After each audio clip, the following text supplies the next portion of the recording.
Alright, so what we're going to do here is create an RPG-like text-based, turn-based game in Python 3.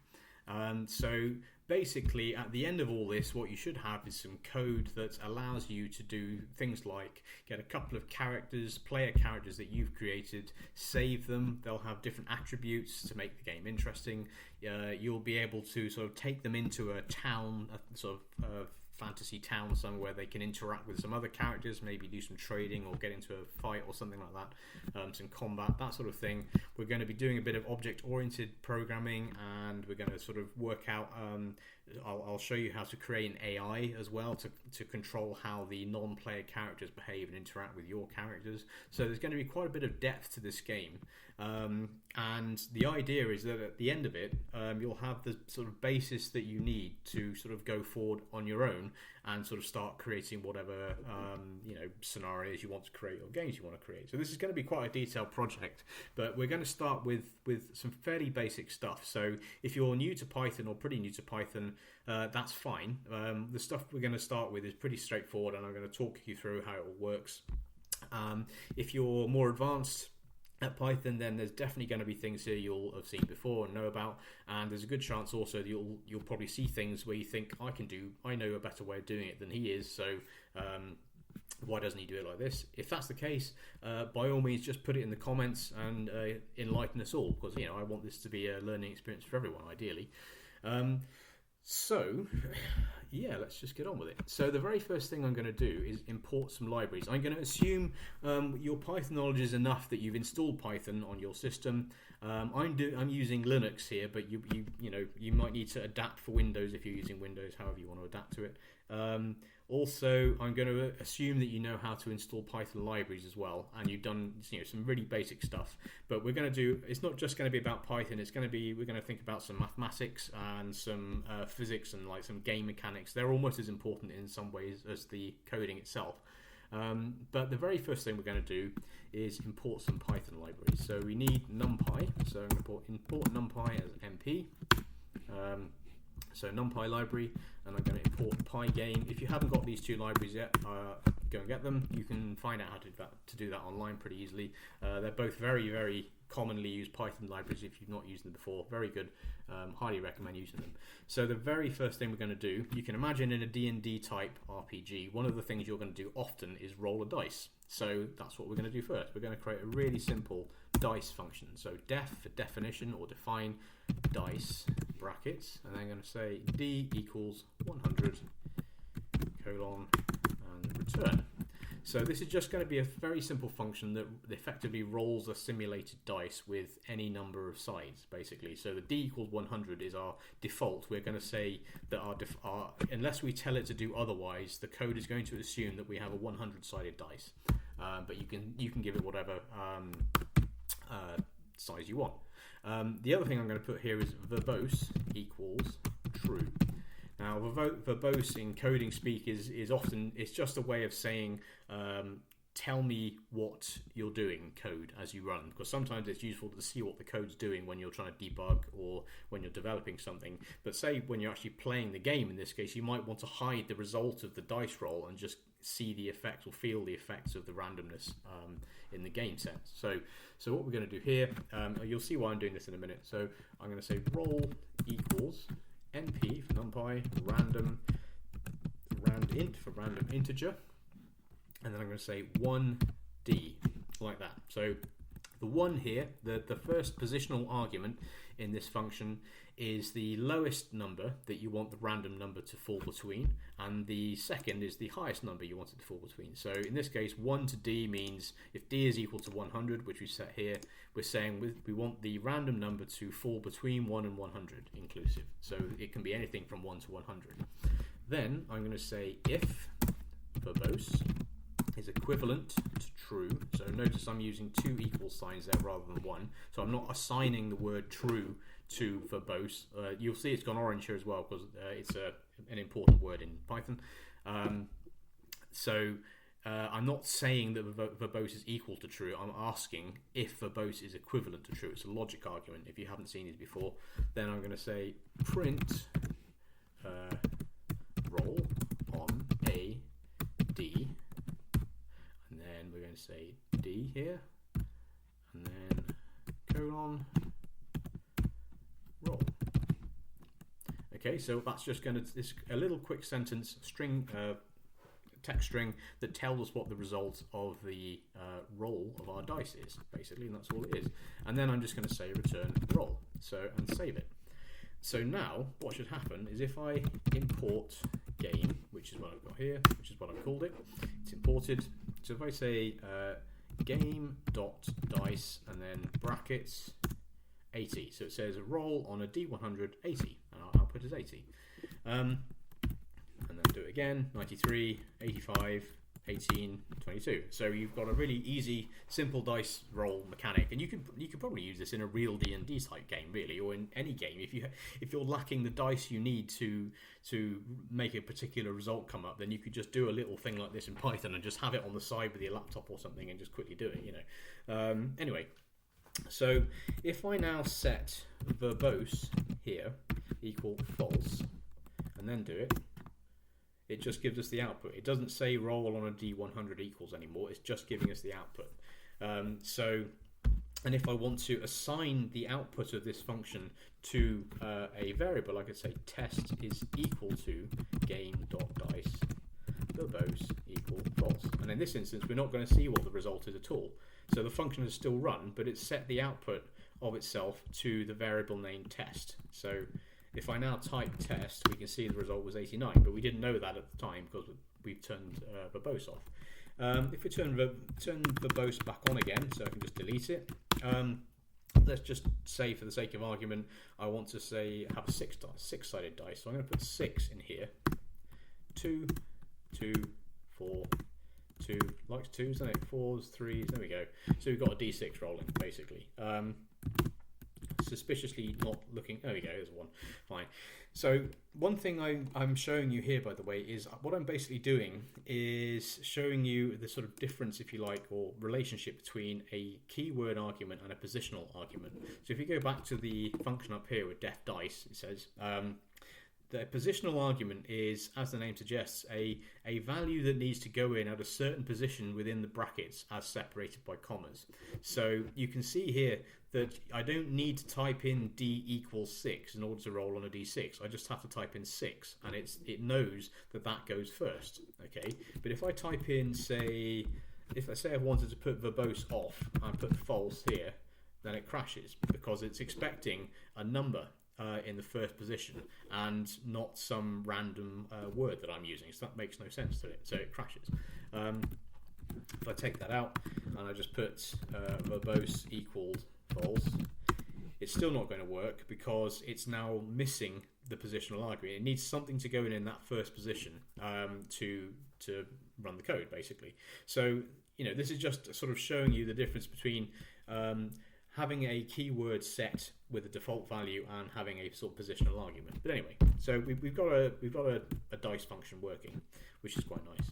So the next thing is what's going to happen as you play the game. What are the other functions that you're going to probably want to simulate in code that you would have in a game like D&D, for example?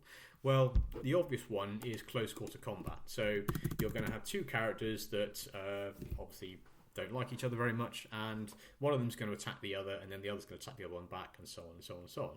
Now, the way I'm going to write all these functions is I'm going to assume that it's the active character in my turn-based game that's using the functions. Now, you don't have to do it this way if you don't want to. I just find, for the sake of simplicity and keeping the sort of concepts logically consistent, it's just much easier to assume that every function that's run will be run ultimately by the active character. So what we're going to do is do def and then CQ for close quarters, brackets, colon, and return. So we have an empty function. Now, you can imagine there are a whole bunch of ways that you could simulate close quarter combat in a game like D&D. The way I'm going to do it is to assume that the two characters that are involved have a couple of stats each which define how good they are at close quarters and defending. And again, because it's the active character that's doing the the attacking, it's going to be always the active character that uses the function close quarters, CQ. Okay, so what I'm going to say is that both characters have attributes, like you might imagine. The CQ attribute is your close quarter attribute, so how good they are at close quarter fighting, and I'm going to have another attribute which is agility, which is basically how good they are at defending themselves. Now later on I'm also going to use agility to determine how fast they are running and other stuff besides, but for the moment I want to try and keep the number of stats small enough that it's just sort of easy to use basically. And the kind of maths I'm going to do here is, you can imagine that you're rolling your D100 and you might think, well, okay, you can have a system where you roll your D100 and you try and roll over the defending character's agility. It's like, okay, but then if that's what the function is doing, it's not taking account of any aspect of the attacking character at all, and you don't want that. You want the game to be able to sort of produce a weighted result based on the relative skill of the attacking character and the defending character. So the way I'm going to do it is say result and is equal to dice. So I'm going to call our dice function from within our close quarters function.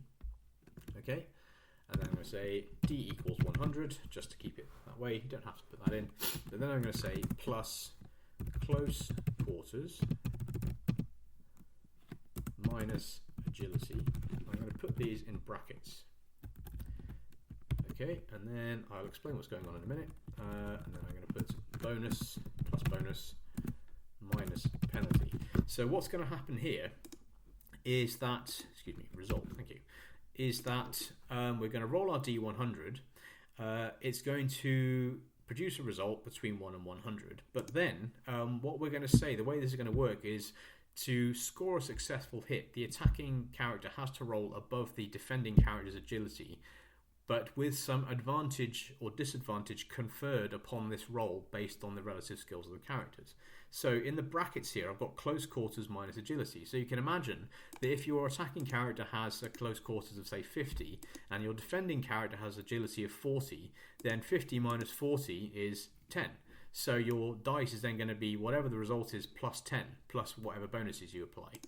So you can see that the attacking character, because they've got a slightly higher stat, is rewarded for that stat, and so it starts to make the results a little bit more sort of weighted in favour of the attacker.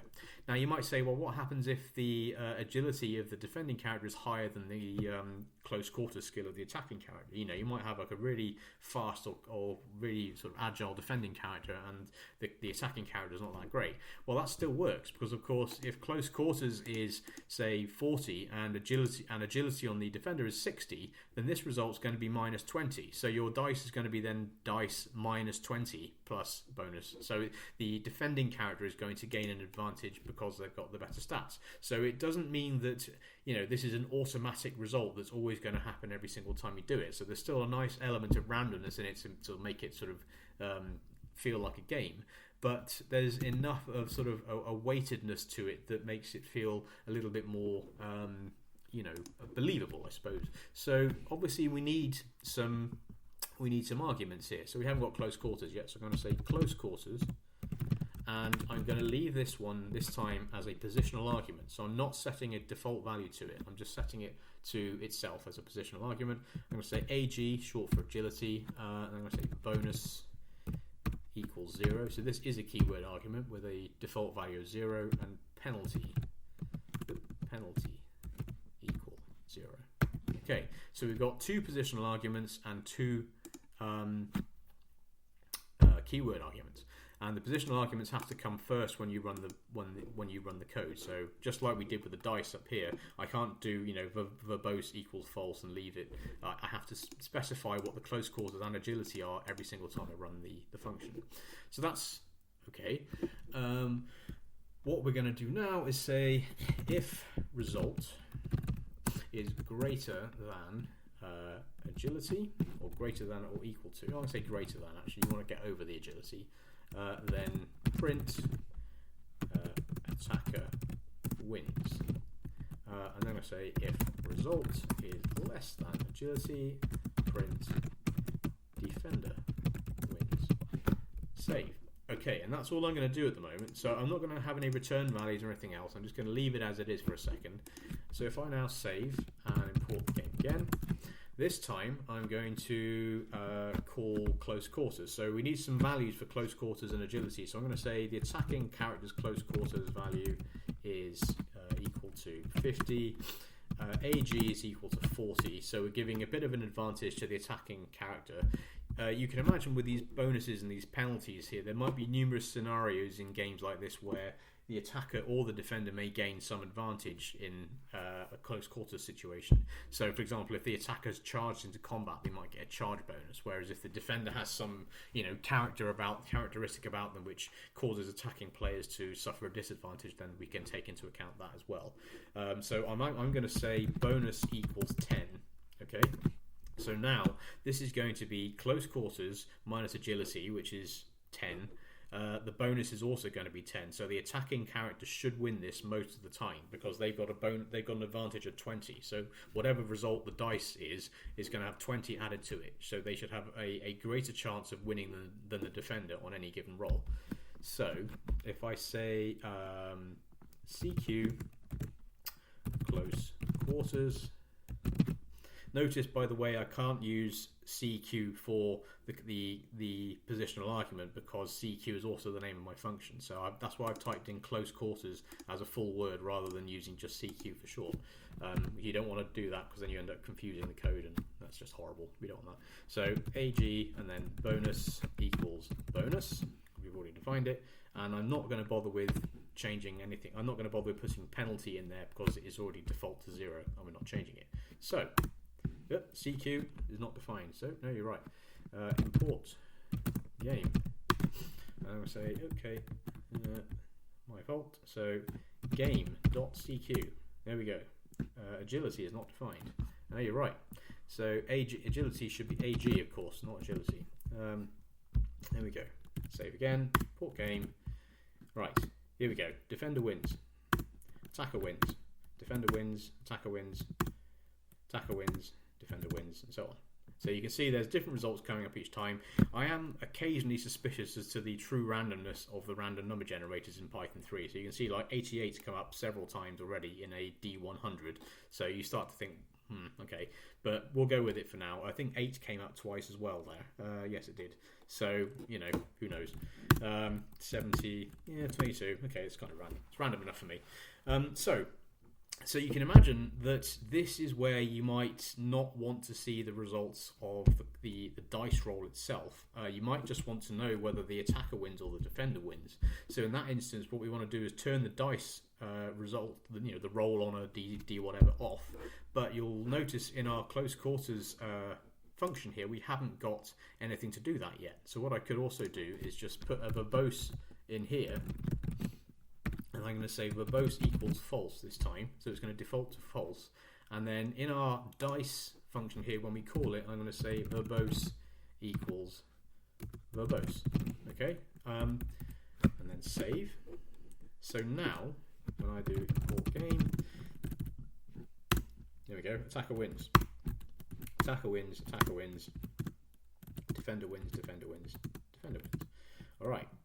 So the attacker is winning most of the time. The defender is winning some of the time, which is good. But we don't see the dice roll every single time we do the close quarters. Okay, so that's kind of okay. But now we want to make this a bit more interesting. So let's imagine that we don't just want to say the attacker wins, but suppose the attacker is a particularly skilled character with close quarters, or they just get really lucky with the dice roll. We want to sort of give them an extra reward on top of just winning and scoring a hit. We want to introduce the concept of, say, a critical hit as well, which you'll definitely be familiar with if you're into these sorts of games. So what I'm going to do is I'm going to add a new sort of bit of this function which accounts for the fact that if the attacker scores a really high result on their dice, or they're just so much better than the defender, then they've got a very good chance of scoring a critical hit as well, which might do some extra damage or something like that. So I'm going to say crit equals 0 to start it off. And then here we go. So instead of saying, in this instance now, instead of just saying if result is greater than agility, so if your dice roll is just greater than agility, you win, fine. But what I'm also going to do is say if result is greater than or equal to 2 times agility, then I'm going to say print attacker wins critical hit scored. Okay, close that. And then I'm going to say crit. I'm going to say crit equals critical hits. And so what I'm doing here is critical hits is another function which we haven't built yet, but it's another function. It's going to be the next function. Well, it'll be a function later on in which we define what kind of extra stuff happens when you score a critical hit. I'm just putting it in now, sort of ahead of time, really. But if I'm going to comment. I'm going to do hits crits crit equals 1 1 crit, and then I'm going to comment both of these out. So I'm going to use the hash and just comment them out. So they're just placeholders at the moment. So don't worry about those for the moment. So for now, do import game, defender wins, attacker wins. Oh, here we go. We've got a critical hit. Now you'll notice that the function basically said attacker wins, critical hit scored, and then attacker wins. Now, if you've scored your critical hit and the game has already informed you that the attacker wins, you don't really need to see that the attacker wins again. And the reason, of course, this is happening is because if you look at the function here, the result is evaluated as true in 2 cases here. We've got 3 logical arguments. In that instance, the result was greater than twice the defender's agility, and it was greater than the defender's agility. Both of these statements were true, and therefore both of these functions executed, basically. So if I add, so what I'm going to do is modify this second function and say and result less than 2 times agility. There we go.